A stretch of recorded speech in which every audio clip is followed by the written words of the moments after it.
दोस्तों, ओडिशा की पहली बीजेपी सरकार का पहला फैसला 4 धामों में एक पुरी जगन्नाथ धाम मंदिर के बंद पड़े 3 गेट को खोलना था।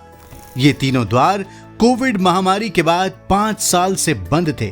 केवल एक द्वार खुला था। इस वीडियो में हम आपको बताएंगे कि इन चारों द्वारों से जुड़े रहस्य क्या हैं। साथ ही आपको ये भी बताएंगे कि मंदिर के खजाने का गेट आज भी क्यों नहीं खुल पाया। इस खजाने को लेकर क्या विवाद है? क्या ओडिशा की बीजेपी सरकार इस खजाने के गेट को भी खुलवा पाएगी? बस आप देखते रहिए द कर्मा।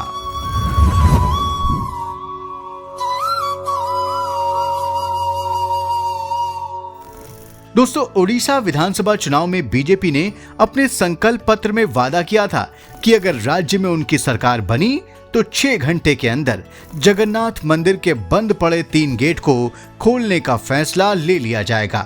हुआ भी वैसा। ओडिशा में 12 जून को मोहन चरण मांझी के नेतृत्व में जब बीजेपी के मंत्री शपथ ले रहे थे तो मुख्यमंत्री समेत सभी मंत्रियों के दिल में जय जगन्नाथ का उद्घोष चल रहा था।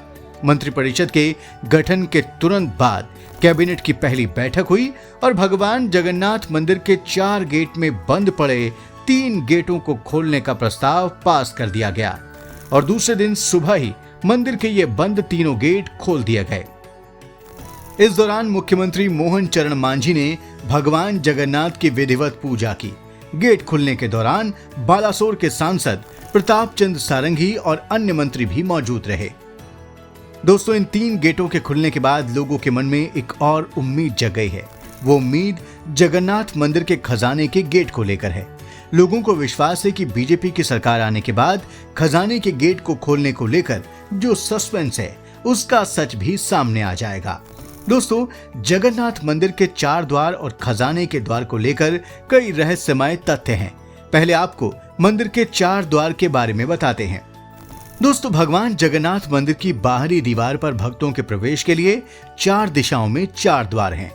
इन 4 द्वारों का प्रतिनिधित्व 4 जानवरों के द्वारा किया जाता है। पूर्वी द्वार पर शेर है, इसीलिए इसे सिंह द्वार कहा जाता है। पश्चिमी द्वार पर बाघ है, इसलिए इसे व्याघ्र द्वार कहा जाता है।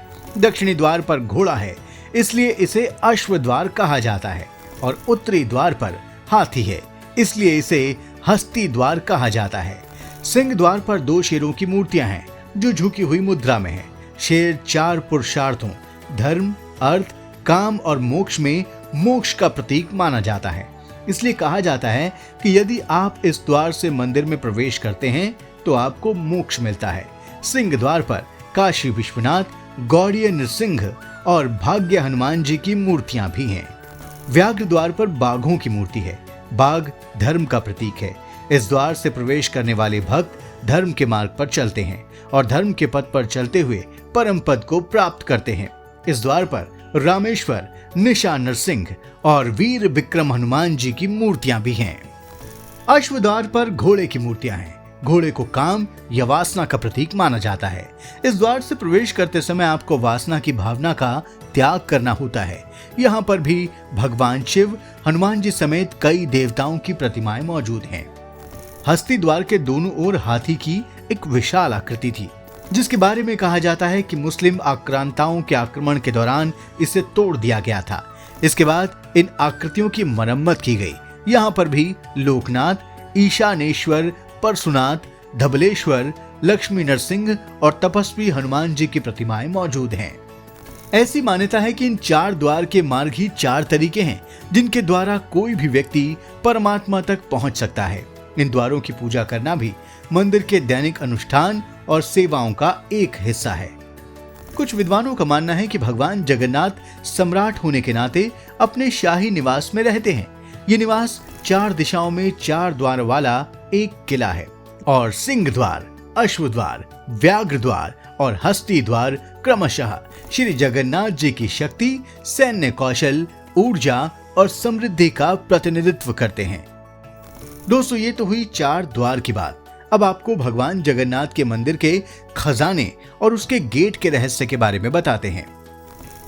कहा जाता है कि इसमें अकूत खजाना बंद है, लेकिन आश्चर्य की बात है कि इस खजाने की गेट की चाबी गायब हो गई है। दोस्तों, 2024 के विधानसभा चुनाव में यह मुद्दा उठा था बीजेपी के बड़े नेताओं ने चुनावी सभाओं में कहा था कि ओडिशा में बीजेपी सरकार बनते ही भगवान जगन्नाथ जी के मंदिर के श्री रत्न भंडार की चाबी गुम होने के रहस्य का खुलासा किया जाएगा।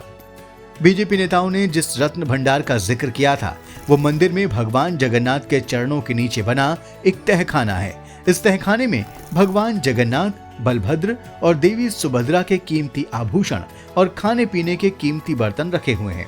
इसके अलावा मंदिर को चढ़ावे में मिलने वाले रत्न आभूषण भी यहाँ रखे हुए हैं।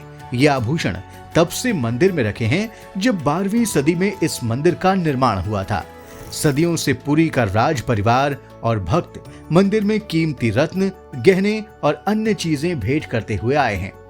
इसके अलावा देश भर के राजाओं ने कीमती चढ़ावा दिया है। इन्हीं राजाओं में से एक सिख महाराजा रणजीत सिंह भी थे, जिन्होंने भारी मात्रा में मंदिर को सोना दान किया था, जो कि उनके अमृतसर के श्री हरमिंदर साहिब को दिए गए दान से भी ज्यादा था।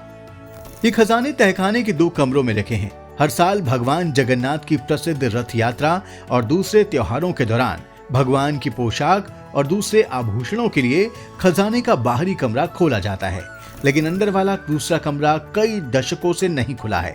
इसी में राजा महाराजाओं और भक्तों का चढ़ावा रखा हुआ है। तहखाने के इस कमरे के गहनों का आखिरी हिसाब 1978 का है, जब इसे खोला गया था। उस वक्त की गिनती के मुताबिक खजाने के इस कमरे में आज के हिसाब से 100 करोड़ से अधिक के गहने रखे थे। हालांकि इस दरवाजे को 1985 में फिर खोला गया, लेकिन गहनों की आधिकारिक जानकारी नहीं दी गई। 1985 के बाद से इसका दरवाजा कभी नहीं खुला है। दोस्तों, जगन्नाथ मंदिर के खजाने की चाबी पुरी के जिला अधिकारी के पास होती है और खजाने को खोलने के लिए उड़ीसा सरकार से अनुमति लेनी पड़ती है। 2018 में एएसआई की रिपोर्ट के आधार पर हाईकोर्ट ने खजाने को खोलने का निर्देश दिया था, लेकिन एएसआई की निगरानी में जब जांच टीम दरवाजा खोलने पहुंची तो दरवाजे की चाबी गायब मिली। उसके बाद ओडिशा के तत्कालीन मुख्यमंत्री नवीन पटनायक ने मामले की जांच के आदेश दे दिए थे। जांच के लिए गठित कमेटी ने करीब 2 हफ्तों की जांच के बाद एक लिफाफा मिलने की बात कही थी। लिफाफे पर लिखा था भीतरी रत्न भंडार की डुप्लीकेट चाबियां। इस लिफाफे के साथ ही जांच कमेटी ने 324 पन्नों की रिपोर्ट भी राज्य सरकार को सौंप दी थी, लेकिन इस रिपोर्ट में क्या था यह आज तक सार्वजनिक नहीं किया गया है। साथ ही डुप्लीकेट चाबियों की बात सामने आने पर भक्तों के मन में सवाल उठा कि आखिर ओरिजिनल चाबियां गई कहां। अब ओडिशा में बीजेपी सरकार आने के बाद रिपोर्ट सार्वजनिक होने की उम्मीद जग गई है। साथ ही खजाने की चाबी के गायब होने की मिस्ट्री का खुलासा होने की भी उम्मीद है। तो दोस्तों, जगन्नाथ मंदिर के खजाने को लेकर आप क्या सोचते हैं? कमेंट बॉक्स में हमें लिखकर बताएं। और ये वीडियो पसंद आया हो तो आप इसे लाइक और शेयर करें और हमारे चैनल को सब्सक्राइब करें। और हाँ, बेल आइकन को दबाना बिल्कुल ना भूलें। धन्यवाद। जय जगन्नाथ।